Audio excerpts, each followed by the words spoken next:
A very good evening to you. Thank you for joining us. Welcome to Sports Tonight. This is the first edition of Sports Tonight for the week. It's a very beautiful Monday evening, and I'm sure a lot of you have been waiting to see what Sports Tonight will be offering on a day like this. It's the day after the Rio 2016 Games. And you can be sure that tonight on the program we'll be doing some review of the Rio Olympics, look at some of the major talking points as it concerns Team Nigeria. That will be surely on the menu for you this Monday.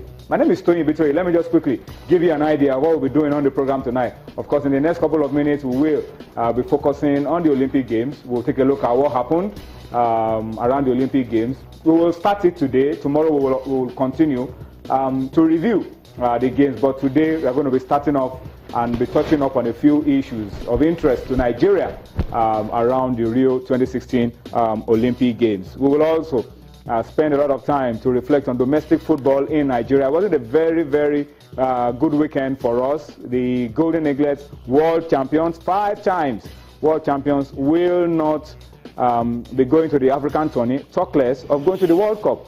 They crashed out over the weekend, but the stories around how they crashed out has not been very, very pleasant. So we'll focus on that on the program tonight. We will spend time as well to reflect on the league, the Nigeria Professional Football League match day 32. We're now gradually coming to the end of the season. This is the time that clubs are desperate to win points. But there was one away win over the weekend. Chuba Adepoju will be joining us later on. We'll be taking a look at the Nigeria Professional Football League. We'll be going abroad as well.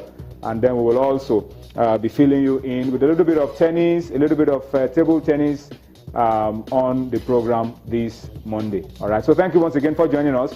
And together, I'm sure that this show will be as exciting as possible. But let me just quickly tell you that my guys are here. The first part of the show, I will have Yemi Adebayo. And of course, Onyu Uchiwanchukwu. Yemi Adebayo is our in-house expert. And we're happy to have him join us. We'll be doing a lot more of the breakdown of the Olympic Games together. And of course, Onye Uchiwanchukwu is the news editor of Sporting Life, one of our best-selling sports dailies. And Onye is here as well with his wealth of knowledge with us on the show. Guys, the day after the Olympic Games, it's a lot better. Yeah. Better than 4 years ago. Yeah.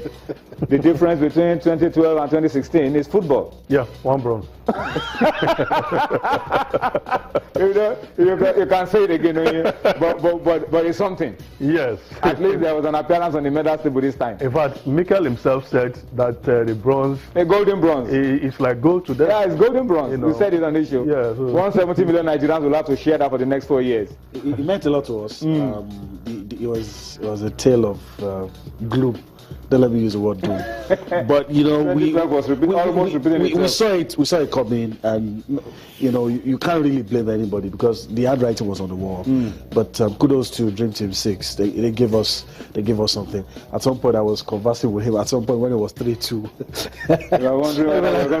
I don't go to spoil the plot, but they held on and give us something to cheer, and we ended up 78th position on the medal table. Not where we want to be. Not where we want to be. To put it in perspective, when we ended 78, we'll talk more about this, but this is just a preview. 78 out of about 209 or 206 countries.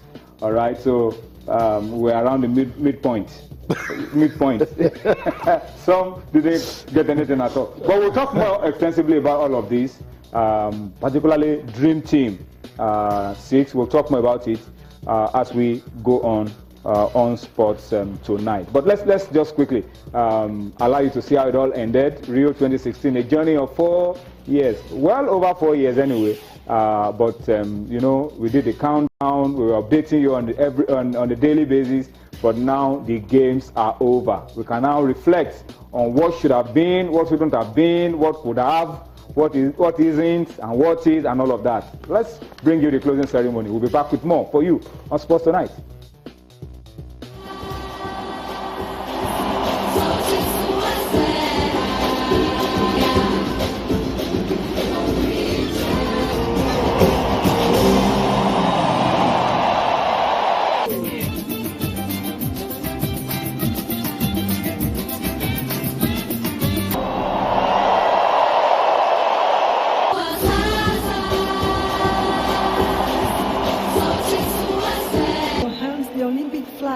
President of the International Olympic Committee.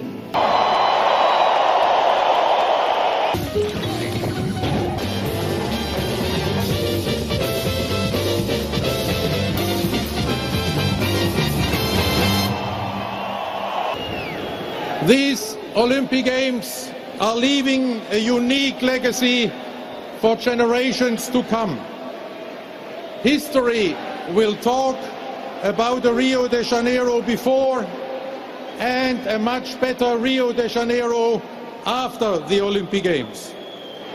I declare the Games of the 31st Olympiad closed.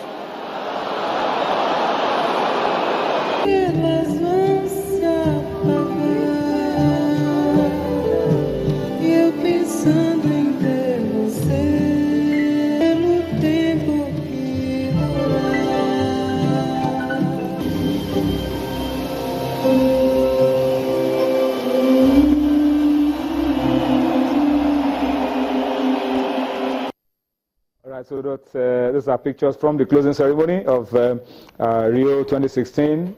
We have to start to look forward now to Tokyo 2020. But guys, very quickly, before we go into the other issues, particularly around Team Nigeria, before the Olympic Games, a lot of worries: Zika virus, political instability, protest everywhere. Security. But we said it: once the games begin, all of those things will take the backseat.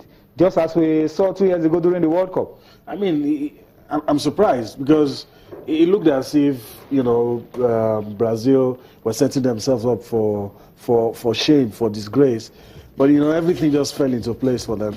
And you're wondering what the next host will do, because they have to raise the bar high. How they dealt with Zika, the security issue, the protest. You know, even when they started, the Australians